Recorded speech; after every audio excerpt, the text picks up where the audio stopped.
നമുക്ക് അലീനയുടെയും മനുഷ്യങ്ങളുടെയും നാളത്തെ നല്ലൊരു കഥ കേട്ടാലോ? വീഡിയോ ഇഷ്ടപ്പെടുവാണെങ്കിൽ ഒന്ന് ഹൈപ്പ് ചെയ്യാൻ മറക്കരുതേ. ആദ്യമായി കാണുന്നവരാണെങ്കിൽ സബ്സ്ക്രൈബ് ചെയ്യാനും മറക്കരുത് കേട്ടോ. അങ്ങനെ നമ്മൾ കാണുന്ന അലീന ധർമ്മസങ്കടത്തിലായി. എന്ത് ചെയ്യണമെന്ന് അലീനയ്ക്ക് അറിയുണ്ടായിരുന്നില്ല. വളരെയധികം പ്രതീക്ഷയോട് കൂടിയിട്ടാണ് പ്രിൻസിപ്പൾ അച്ഛനെ കാണാനായിട്ട് പോയത്. പക്ഷെ അവിടുന്ന് നിരാശയായിരുന്നു ഫലം. അലീനയുടെ സങ്കടം കണ്ടു കഴിഞ്ഞപ്പം ബബിതയാണെങ്കിലും അത് ആശ്വസിപ്പിക്കുന്നുണ്ട്. സാരമില്ല അലീന ചേച്ചി, വിഷമിക്കൊന്നും വേണ്ട, ഇനിയിപ്പോൾ അത് ഓർത്തോടെ ടെൻഷൻ അടിക്കൊന്നും വേണ്ടല്ലോ എന്നൊക്കെ പറഞ്ഞു. പക്ഷെ അലീനയ്ക്ക് ഭയങ്കര ബുദ്ധിമുട്ടാണ്. കുറച്ച് കഴിഞ്ഞപ്പോൾ രേവതിക്കുട്ടി വിളിക്കുന്നുണ്ട്.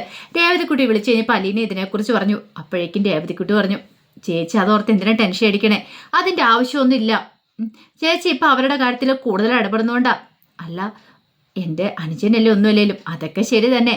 പക്ഷേ എങ്കിൽ അവിടുത്തെ രീതികളൊക്കെ മാറ്റിമറിക്കാൻ ചേച്ചിയെ കൊണ്ട് സാധിക്കുമോ? ഇല്ല, അവർക്ക് അവരുടേതായ പ്രസ്റ്റേജും കാര്യങ്ങളൊക്കെ ഉണ്ടായിരിക്കും ആ കോളേജിന്, അതുകൊണ്ടായിരിക്കും എന്ന് പറഞ്ഞു. അലീനയെ സമാധാനിപ്പിക്കാൻ ശ്രമിച്ചു. പക്ഷെ എന്നാലും അലീനയ്ക്ക് വല്ലാത്തൊരു ബുദ്ധിമുട്ടായിരുന്നു. അങ്ങനെ കുറച്ച് സമയം കഴിഞ്ഞ് കഴിഞ്ഞപ്പോഴത്തേന് രേവതിക്കുട്ടി മാമച്ചനും ഗ്രേസമ്മയ്ക്കുള്ള ചായയൊക്കെ ആയിട്ട് ഇങ്ങോട്ട് ചെല്ലുവാണ്. പുറത്ത് നല്ല മഴ പെയ്തുകൊണ്ടിരിക്കുക. അങ്ങനെ ചേർന്ന് അവർ സംസാരിച്ചുകൊണ്ടിരിക്കുമ്പോഴത്തേനുമാണ് പുറത്തുനിന്ന് ഒച്ചപ്പാടും ബേളം കേൾക്കുന്നത്. ഇറങ്ങി വാ മുതലാളി എന്നൊക്കെ പറഞ്ഞിട്ട്. അപ്പോഴേക്കും രേവതിക്കുട്ടി പറഞ്ഞു, അല്ല ഇതാരാ പുറത്തുനിന്ന് ഒച്ചപ്പാടുണ്ടാക്കുന്നത്? അറിയില്ലോ എന്ന് പറഞ്ഞു.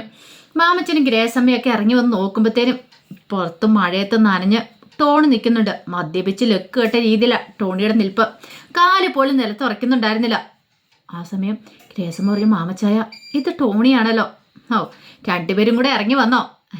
ഞാനേ കുറച്ച് കാര്യങ്ങൾ നിങ്ങളോട് സംസാരിക്കാൻ വേണ്ടി വന്നാന്ന് പറഞ്ഞു.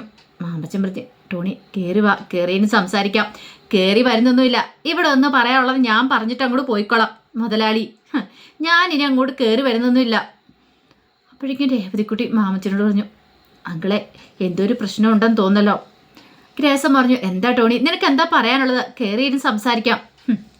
നിങ്ങളുടെ സൽക്കാരം സ്വീകരിക്കാനൊന്നും വന്നൊന്നുമല്ല, അതോട് ഞാൻ കയറിയിരിക്കാൻ പോകുന്നില്ല. പിന്നെ ഒരു കാര്യം പറഞ്ഞിട്ട് പോകാമെന്ന് വിചാരിച്ചു. നിങ്ങളുടെ മകൻ്റെ കുഞ്ഞുണ്ടല്ലോ, അതായത് ഷെറിൻ പ്രസവിച്ച മോള്, അതെവിടെയുണ്ടെന്നുള്ള കാര്യങ്ങളൊക്കെ എനിക്കറിയാം. പക്ഷേ ഞാൻ പറഞ്ഞു തരത്തില്ല മുതലാളി. ഇത് കേട്ടപ്പോൾ ഗ്രേസം ഒരു അന്താളിപ്പോടെ കൂടി മാമച്ചനെ നോക്കുകയാണ്. മാമച്ചൻ പറഞ്ഞു, ടോണി നീ എന്തൊക്കെയാണ് വിളിച്ചു പറയണേ? അതെ, അതൊക്കെ ഞാൻ അന്വേഷിച്ചറിഞ്ഞു. പക്ഷേ എൻ്റെ നാവിൽ നിന്ന് ആ സത്യം പുറത്തു വരില്ല. നിങ്ങളുടെ മകനെ എന്നെ ചതിച്ചത്. അപ്പം പിന്നെ ഞാൻ ആ സത്യങ്ങളൊക്കെ നിങ്ങളോട് പറയണല്ലേ? എനിക്ക് പറയാൻ കഴിയില്ല. നിങ്ങളുടെ മകൻ കാരണമാണ് എൻ്റെ ജീവിതം നശിച്ചു പോയത്. ആ സമയം ഗ്രേസം പറഞ്ഞു, എന്തൊക്കെയോ ടോണി നീ വിളിച്ചു പറയണേ? ഞങ്ങളുടെ മകനെ എങ്ങനെ നിന്നെ ഉപദ്രവിക്കും? അവൻ നേരത്തെ മരിച്ചു പോയല്ലോ. അവൻ മരിച്ചു പോയെങ്കിലും അവൻ കൊടുത്തൊരു സമ്മാനം ഉണ്ടല്ലോ, അത് കാരണമാണ് എൻ്റെ ഷെറിൻ്റെയും ജീവിതം നശിച്ചു പോയത്. അവൾ എവിടെയുണ്ടെന്ന് ഞാൻ കണ്ടെത്തിയിട്ടുണ്ട്. പക്ഷേ ഞാൻ പറഞ്ഞു തരത്തില്ല. ഇത്തരവും നിങ്ങളോടൊന്ന് പറയണമെന്ന് എനിക്ക് തോന്നി. അപ്പം ശരി, ഗുഡ് ബൈ എന്നും പറഞ്ഞ് പോകാൻ തുടങ്ങിയപ്പോൾ രേവതിക്കുട്ടി വിളിച്ചു, ടോണി ചേട്ടാ കയറിയിരിക്കും, സംസാരിക്കാം. എനിക്ക് ആരോടും ഒന്നും സംസാരിക്കാനില്ല. ഇത്രയെങ്കിലും ഇവിടെ വന്ന് പറഞ്ഞില്ലെങ്കിൽ എനിക്കൊരു മനസ്സമാധാനം കിട്ടില്ലായിരുന്നു. അതുകൊണ്ടാണ് ഞാൻ വന്നേന്ന് പറഞ്ഞു. ടോണി ആടി കാറിലേക്ക് കയറി. കാർ ഡ്രൈവ് ചെയ്ത് പോകുമ്പോഴത്തേനും വല്ലാത്തൊരു ഞെട്ടലായിരുന്നു ഗ്രേസമ്മയ്ക്കും മാമച്ചനുമൊക്കെ. മാമച്ചനോട് ഗ്രേസമ്മ പറഞ്ഞു, ഇനി എന്ത് ചെയ്യും മാമച്ചയാ നമ്മൾ? കാരണം ഒരു പക്ഷേ ടോണിക്ക് അറിയാമെന്ന് വെച്ചോ, ടോണി നമ്മളോട് പറയുമെന്ന് തോന്നുന്നുണ്ടോ? രേവതിക്കുട്ടി പറയും. രേവതിക്കുട്ടി അപ്പത്തേനും പറഞ്ഞു, പറയും, എനിക്ക് ഉറപ്പുണ്ട്. ഒരു പക്ഷേ ടോണിച്ചാണ്ട് ഇപ്പോഴത്തെ ഈ മാനസികാവസ്ഥ കൊണ്ടായിരിക്കും ഇങ്ങനെയൊക്കെ പറയണേ. അന്വേഷിച്ച് കണ്ടെത്തിയിട്ടുണ്ടെങ്കിൽ അധികം വൈകാതെ ആ ചേട്ടൻ നമ്മുടെ അടുത്തേക്ക് വരും, നമ്മളോട് കാര്യങ്ങളൊക്കെ സംസാരിക്കും. മാമച്ചൻ ചോദിച്ചു, നിനക്ക് അത്രയ്ക്ക് വിശ്വാസമുണ്ട്? എനിക്ക് വിശ്വാസമുണ്ട്. ഇവിടം വരെ എത്തിയില്ല കാര്യങ്ങൾ. അങ്ങനെ ഒരു കുഞ്ഞ് ജീവനോടെ ഉണ്ടോയെന്ന് പോലും നമുക്ക് അറിയണ്ടായിരുന്നല്ലോ. അവിടെ നിന്ന് ഇവിടം വരെ നമ്മളെ എത്തിച്ചില്ലേ, അപ്പോൾ പിന്നെ ഇവിടെ നിന്ന് മുന്നോട്ട് പോകാനും സാധിക്കും. ആ കുഞ്ഞ് എവിടെയാണെന്നുള്ള സത്യങ്ങളൊക്കെ അധികം വൈകാതെ നമ്മൾ അറിയും. അങ്കിള് ധൈര്യമായിട്ടിരിക്കുക, എന്തിനാ ടെൻഷൻ അടിക്കണേന്നൊക്കെ പറഞ്ഞ് സമാധാനിപ്പിച്ചു. ഈ സമയത്ത് ഭവിത ചായയൊക്കെ എടുത്തുകൊണ്ട് വെച്ചിട്ട് വൈജയന്തിയെ വിളിക്കുവാണ്. അപ്പോഴേക്കും വൈജയന്തി അങ്ങോട്ട് വന്നു. കൃഷ്ണമോളും രോഹിത്തും ഒക്കെ ചായ കുടിക്കാൻ വന്നിരുന്നു. രേവതിക്കുട്ടിയില്ല, അലീന മുറിയിൽ തന്നെയായിരുന്നു. അലീന ഇറങ്ങി വന്നിട്ടുണ്ടായിരുന്നില്ല. ചായ കുടിച്ചുകൊണ്ടിരിക്കുന്ന സമയത്ത് രോഹിത്തിൻ്റെ മുഖം വല്ലാതിരിക്കുന്ന കണ്ടപ്പം വൈജി ചോദിച്ചു, എന്താടാ നിന്റെ മുഖം എന്താ വല്ലാതിരിക്കണേ? കൃഷ്ണ പറഞ്ഞു, അത് പിന്നെ രോഹിത്തേൻ്റെ കോളേജിൽ പോയിട്ട് കാര്യങ്ങളൊന്നും ശരിയായല്ലോ. ഓ, അതോർത്തിട്ടിരിക്കുകയാണോ? അല്ലെങ്കിലും അവൾ ഇവനെ വിളിച്ചുകൊണ്ട് പോയപ്പോൾ തന്നെ എനിക്കറിയായിരുന്നു ഒരു കാര്യങ്ങളും നടക്കില്ല എന്ന്. എങ്ങനെ നടക്കാനാ? എടാ നാണമുണ്ടോ നിനക്ക് അവളെയും വിളിച്ചുകൊണ്ട് പോകാനായിട്ട് കോളേജിലേക്ക്? ബാലേന്ദ്രൻ പോയിട്ട് നടന്നില്ല.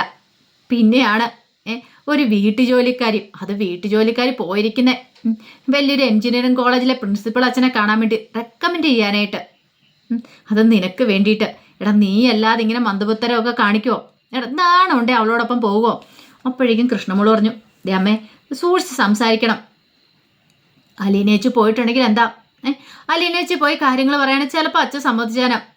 എന്നിട്ടോ സമ്മതിച്ചോ? നാണം കെട്ടി തിരിച്ചു വന്നില്ലേ? അതെ, അവൾ ഈ വീട്ടിൽ കിടന്ന് പറയുമ്പോൾ നിങ്ങളൊക്കെ അനുസരിക്കുന്ന പോലെ ആ പ്രിൻസിപ്പൾ അച്ഛൻ സമ്മതിക്കുമെന്ന് വിചാരിച്ചോ? ഒരിക്കലുമില്ല. ഭാവിത പറഞ്ഞു, എങ്കിൽ പിന്നെ അമ്മയ്ക്ക് പോയി പറയാൻ മേലായിരുന്നോ? മോന് വേണ്ടി റെക്കമെൻഡ് ചെയ്യാൻ മേലായിരുന്നോ? എടി എനിക്കറിയാൻ പോയിട്ട് കാര്യമൊന്നുമില്ലെന്ന, അതുകൊണ്ടാണ് ഞാൻ പോയിരുന്നേ, വെറുതെ നാണം കെടാനായിട്ടോ. ഓഹോ, അപ്പം അമ്മയ്ക്ക് സ്വന്തം മകൻ്റെ കാര്യം വരുമ്പോഴാണെങ്കിലും അമ്മയ്ക്ക് നാണക്കേട് പ്രശ്നമല്ലേ എന്ന് കൃഷ്ണമോള് ചോദിച്ചു. ആ സമയം വൈജു പറഞ്ഞു, നീ എന്താടി തറുതല പറയണോ? തറുതലല്ലാതെ പിന്നെ എന്താ അമ്മ പറയണേ? അമ്മയുടെ ഇങ്ങനത്തെ ഉള്ള മുടന്ത ന്യായത്തിനൊക്കെ ഉത്തരം പറയാണ്ട് ഇത്തിരി ബുദ്ധിമുട്ടുണ്ട്. അല്ല അമ്മയ്ക്ക് ഇത്രയെങ്കിലും ഇതുണ്ടായിരുന്ന അമ്മ ഇങ്ങനെ പറയായിരുന്നോ? അമ്മ എന്തെങ്കിലും ഇതുവരെയായിട്ടും രോഹിത്തേണ്ട വേണ്ടി ചെയ്തോ? ജയിലിൽ നടക്കാനായിട്ട് എന്തെങ്കിലും ചെയ്തോ? കോളേജിലെ പഠിപ്പിന് വേണ്ടിയിട്ട് എന്തെങ്കിലും ചെയ്തോ? ഒന്നുമില്ലല്ലോ. അമ്മയ്ക്ക് ഇവിടെ ഇരുന്ന് വെറുതെ കുറ്റപ്പെടുത്താൻ മാത്രമല്ലേ അറിയുള്ളൂ. ഈ പറയുന്ന അലീനേച്ചി ഉള്ളതുകൊണ്ട് മാത്രം രോഹിത്തേണ്ട ഇപ്പോൾ ഇവിടെ ഇരിക്കുന്നത്. അല്ലായിരുന്നെങ്കിലോ ഇപ്പോഴും ജയിലിൽ തന്നെ കിടന്നേനും. എന്നിട്ടാണ് അമ്മ ഈ കുറ്റപ്പെടുത്തി പറയണേ. അത് കേട്ടോ വൈജയന്തി പറഞ്ഞു, പിന്നെ എൻ്റെ മോൻ തെറ്റൊന്നും ചെയ്തിട്ടില്ല, അതുകൊണ്ട് തന്നെയാണ് അവന് പുറത്തു വന്നേ. അമ്മേ തെറ്റ് ചെയ്തിട്ടില്ലെന്ന് പറഞ്ഞാലും അത് കോടതി പറയണമായിരുന്നല്ലോ. അങ്ങനെ ഒരു മൊഴി കൊടുത്തില്ലായിരുന്നെങ്കിൽ ഉറപ്പായിട്ടും രോഹിത്താണ് ഇപ്പോഴും കിടന്നേരം. അതിന് കാരണക്കാരി ആരാ? അലീന ചേച്ചിയാ. എന്നിട്ടാണ് അമ്മ ഇങ്ങനെ കുറ്റപ്പെടുത്തി പറയണേ. ബബിതയും പറഞ്ഞു, അത് ശരിയാ, അലീന ചേച്ചി ഉള്ളതുകൊണ്ട് മാത്രം. അതേടി, നിങ്ങൾക്കൊക്കെ അവളെന്ന് പറഞ്ഞ വലിയ പുണ്യാളത്തെ ആയിരിക്കും, പുണ്യവതി ആയിരിക്കും. പക്ഷെ എനിക്ക് അങ്ങനെയല്ല. എനിക്ക് അവളൊരു നികഷ്ട ജീവിയ, പിശാശ. അവൾ ഈ കുടുംബത്തിലേക്ക് കാലെടുത്ത് വെച്ചതിന് ശേഷമാണ് ഈ പ്രശ്നങ്ങളൊക്കെ ഉണ്ടായിരിക്കുന്നത്. എനിക്ക് അവൾ ഒരിക്കലും ഉൾക്കൊള്ളാൻ പറ്റില്ല. നിങ്ങളെയൊക്കെ അവൾ മയക്കെടുത്ത് കാണും, പക്ഷെ എന്നെ മയക്കെടുക്കാനായിട്ട് അവളെ കൊണ്ട് സാധിക്കില്ല. അവൾ ആരാന്ന് അവളുടെ വിചാരം. അതും പറഞ്ഞു വൈജയന്തി ദേഷ്യപ്പെടുമ്പോൾ രോഹിത് പറഞ്ഞു, ഒന്ന് നിർത്തുന്നുണ്ടോ? ഇനി എൻ്റെ കാര്യം പറഞ്ഞുകൊണ്ട് ഇവിടെ ഒരു വഴക്ക് വേണ്ട. ഞാൻ പഠിക്കാനും പോകുന്നില്ല, ഒന്നിനും പോകുന്നില്ല, പ്രശ്നം തീർന്നില്ലെന്നും പറഞ്ഞ് രോഹിത് അങ്ങോട്ട് ഇറങ്ങി കയറി പോവാണ്. രോഹിത്തിന് നല്ല സങ്കടം ഉണ്ടായിരുന്നു, വല്ലാത്തൊരു ബുദ്ധിമുട്ടുണ്ടായിരുന്നു. കാരണം അലീനേച്ചി തനിക്ക് വേണ്ടിയിട്ട് താണുകയാണ് അവിടെ പോയി അപേക്ഷിച്ച, കൈ കൂപ്പി കരഞ്ഞു പറഞ്ഞു. എന്നിട്ടും ആ പ്രിൻസിപ്പൾ അച്ഛൻ അനുസരിച്ചില്ല. തനിക്ക് വേണ്ടിയിട്ടാണ് അത്രയും താണുകയാണ് അപേക്ഷിച്ചത്. അതൊക്കെ ഓർക്കുമ്പോഴാണ് രോഹിത്തിന് മനസ്സിൽ ഏറ്റവും കൂടുതൽ സങ്കടം ഉണ്ടായിരുന്നത്. അങ്ങനെ അന്നത്തെ രാത്രി കിടന്നു കഴിഞ്ഞിട്ട് അലീനയ്ക്ക് ഉറങ്ങാൻ പറ്റുന്നുണ്ടായിരുന്നില്ല. രോഹിതിൻ്റെ ഭാവി ഫൈനൽ ഇയർ ആണ്. ഈ വർഷം പോയില്ലെങ്കിൽ ഇത്ര നാളും പോയത് വെറുതെ ആയി പോവും. അവൻ്റെ ജീവിതത്തെ ഭാവിയെ തന്നെ ബാധിക്കുന്ന കാര്യമാണ്. അതുപോലെ തന്നെയായിരുന്നു പ്രിൻസിപ്പൾ അച്ഛനും. അലീന പറഞ്ഞ വാക്കുകളായിരുന്നു അച്ഛൻ്റെ മനസ്സറിയും. സാധാരണ ഒരു പെൺകുട്ടി വന്ന് പറയുന്ന പോലെ ആയിരുന്നില്ല, നല്ല ദൃഢമായ വാക്കുകളൊക്കെ ആയിരുന്നു. അച്ഛൻ്റെ മനസ്സിനെ അത് വല്ലാതെ ഉലച്ച ഒരു കാര്യമായിരുന്നത്. പിറ്റേ ദിവസം ബാലേന്ദ്രൻ്റെ ഫോണിലേക്ക് ഒരു കോൾ വരുവാണ്. അതും എഞ്ചിനീയറിംഗ് കോളേജിൽ നിന്ന് പ്രിൻസിപ്പൾ അച്ഛൻ്റെ കോളായിരുന്നു വന്നേ. വിളിച്ചിട്ട്, ബാലേന്ദ്രനല്ലേ രോഹിത്തിൻ്റെ അച്ഛനെ ചോദിച്ചു. അതേന്ന് പറഞ്ഞു. അതെ, രോഹിത്തിനെ കൂട്ടിക്കൊണ്ട് കോളേജിലേക്ക് വരണം. ഇന്നലെ ഒരു പെൺകുട്ടിയാണല്ലോ വന്നേ, അവരെയും കൂട്ടിക്കൊണ്ട് കോളേജിലേക്ക് വരാൻ പറ എന്ന് പറഞ്ഞു. ബാലേന്ദ്രന് അത്ഭുതം തോന്നി. കാരണം ഇന്നലെ അലീനയും രോഹിത്തും കൂടെ പോയത് ആ കാര്യം നടന്നില്ല. അങ്ങനെ രോഹിത്തിനോടും അലീനയോടും പോയി കാര്യങ്ങൾ പറയുന്നുണ്ട്. അലീനയ്ക്ക് മനസ്സിലായി ചിലപ്പോൾ രോഹിത്തിനെ ഇനി അവിടെ ചേർക്കാൻ വേണ്ടിയിട്ടായിരിക്കും അച്ഛന് തോന്നിക്കാണും. അങ്ങനെ അവർ രണ്ടുപേരും കൂടെ ഇറങ്ങി പോകുമ്പോൾ ബാലേന്ദ്രന് ഭയങ്കര സന്തോഷം തോന്നി.